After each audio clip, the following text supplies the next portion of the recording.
2019년도 PB에서 전시했던 전시 제목이 요란한 밤이었고, 그때는 그 어두운 대 6시간의 그 밤과 늑대의 시간이라고 하는 그런 느지막한 시간대에 그 제가 어떤 순간적으로 발견된 우연한 어떤 조명이나 아니면 불이나 이런 상황들을 목격을 하거나 제가 만들어서 그림을 그렸던 반면에 2020년도쯤 해서 이제 뭔가 좀 어두운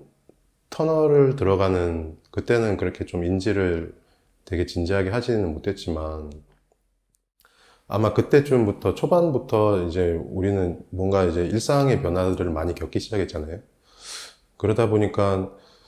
계속 뭔가 주변의 풍경들이 점점 더 어두워지는 느낌이라고 해야 되나? 그런 느낌들도 많이 받게 되고, 최대한 내가 보고 있는 풍경들 중에서 그 어떤 나름의 적절한 밝음의 정도를 유지하고 있는 장소들, 그런 곳을 좀 보고 싶었고, 그런 풍경을 보는 것만으로도 어느 정도는 저한테 스스로 위안을 얻으려고 했던 그런 부분도 있었고, 그리고 또 그 사람들마다 갖고 있는 나름의 어떤 밝음의 정도라는 게 있겠다라는 생각도 했었어요. 2020년도 초반부터 해서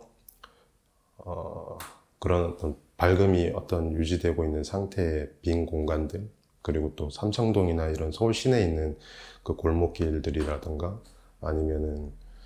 그 운동장의 그 주변에 서치라이트 같은 그런 그림들을 많이 그리게 됐던 것 같아요. 그 이전 작업과 지금 작업의 방식이 상당히 많이 달라요. 그 처음부터 뭔가 시작점이라든가 어떤 소재적인 부분이라든가 이런 부분들이 워낙 많이 다르기 때문에 진료적인 부분에서 어떤 재료를 구사를 해야 되나 그런 고민도 많았고, 이전에 그 다뤄보지 않았던 유화 작업이라는 것도 평소에 관심이 많았었고, 그러던 와중에 이제 이번 전시를 준비를 하면서 소재로 잡았던 것이 영화의 어떤 장면 속에 있는 굉장히 정교하게 만들어져 있는 미장센이라든가 그 화면의 일부를 가져오는 작업이었거든요. 이번 전시 과정에서 이런 영화적인 미장센의 화면을 캔버스로 옮길 때 느껴지는 이제 그 화면 속에 드러나는 질감들 같은 거, 이제 필터링 돼서 이제 어떤 매체를 통해서 이제 그 장면들을 보게 되니까 그것을 어떤 방식으로 질감을 구현을 해볼까 고민을 하다가 이번에는 좀 더 새로운 방식으로 유화 작업을 선택을 하게 된 거죠. 일단 제가 그 아크릴 작업을 하는 기본적인 방식은 일종의 글레이징 방식으로서 이제 화면에 이제 그 물감을 계속 구축해 나가면서 축적해 나가면서 쌓아서 올리는 과정이거든요. 그러다 보면은 진료의 어떤 질감이라든가 아니면 붓터치에서 오는 그 느낌이라든가 이런 것들은 어느 정도 중화되는 경향들은 있어요. 근데 제가 추구하는 거는 화면 위에 구축하는 일종의 레이어고, 그리고 또 그 심도를 더 깊이 있게 다루기 위해서 그 오랜 시간 동안 그 물감을 쌓아 올린다면, 아크릴과는 달리 유화는 베이스의 화면을 채워나가면서 이 일종의 블러 기법으로 붓을 계속 쓸어내면서 화면을 뭉개고, 그리고 그 뭉개진 화면 속에서 조금 더 드러내야 되는 어떤 이미지들이나 아니면 경계들은 약간의 더 터치를 이제 만들어내면서 이제 질감을 부여를 하는 거죠. 무엇보다 그 붓을 훨씬 더 거친 붓을 사용을 하다 보니까 흑백 영화의 미장센의 화면을 캔버스로 옮겨 나갈 때 제가 일종의 의도하는, 추구하는 그런 질감적인 부분들이 굉장히 그 유화에서는 잘 드러난다는 생각이 들었어요. 그래서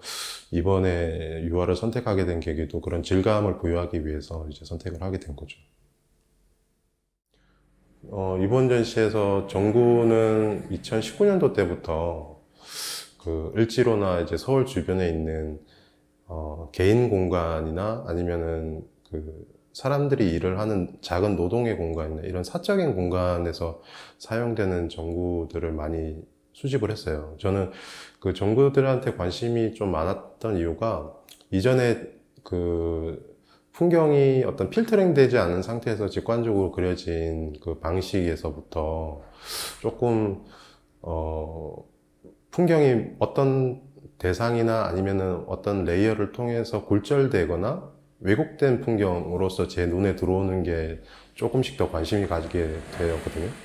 예, 그러다 보니까 그 전구가 이제 우연히 이제 일상생활에서 가장 흔하게 볼 수 있으면서도 동시에 그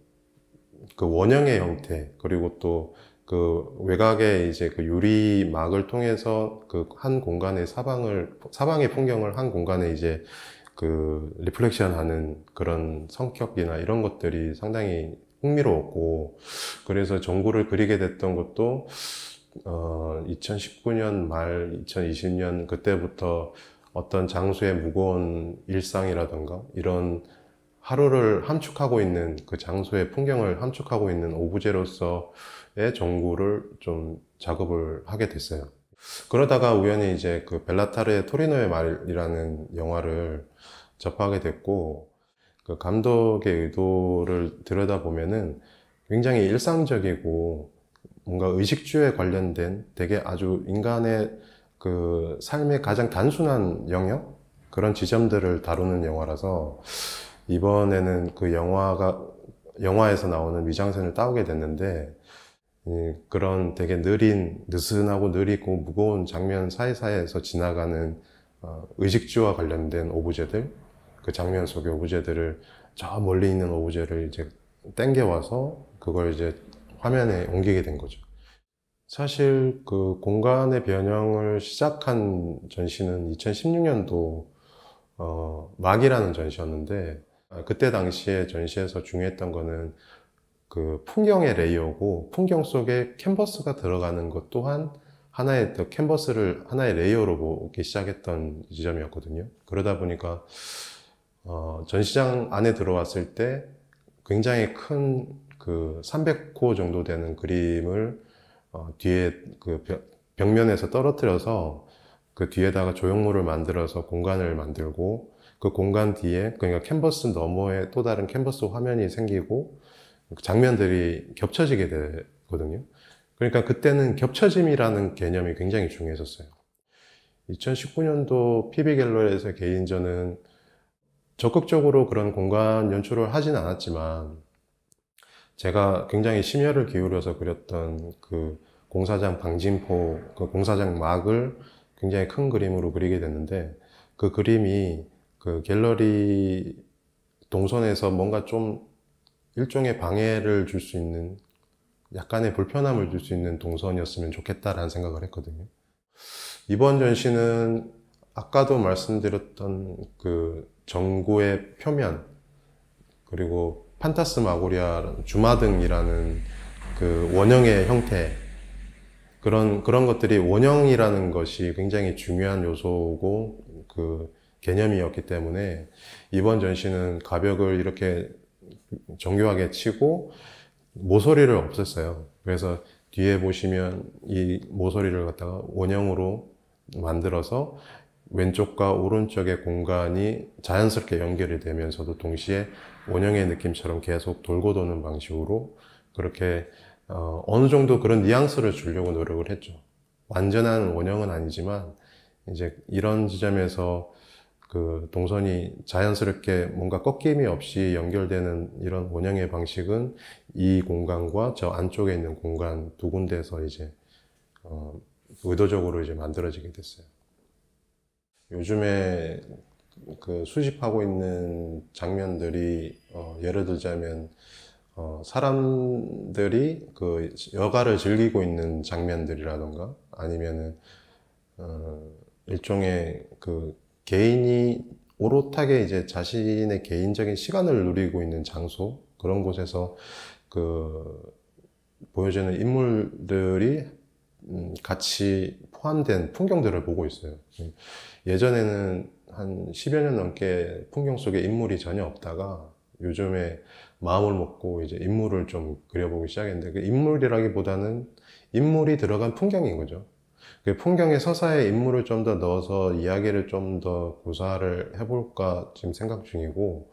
그래서 이제 예를 들어서 뭐 계곡이라든가 아니면 바닷가라든가 산이나 이런 사람들이 길고 짧은 여정으로서 누리는 일종의 사색의 공간이나 아니면은 개인의 여가의 공간 속에서 그 풍경과 관련된 그 사람의 장면이나 행위 이런 것들을 좀 유심히 관찰을 하고 있고, 그러는 와중에 느껴지는 뭐랄까 각자의 나름의 불안이라든가 이런 그 상황들 이런 것들이 뉘앙스가 좀 전달이 될 수 있는 그런 장면들이 뭘까, 그런 것들을 좀 고민하고 있어요.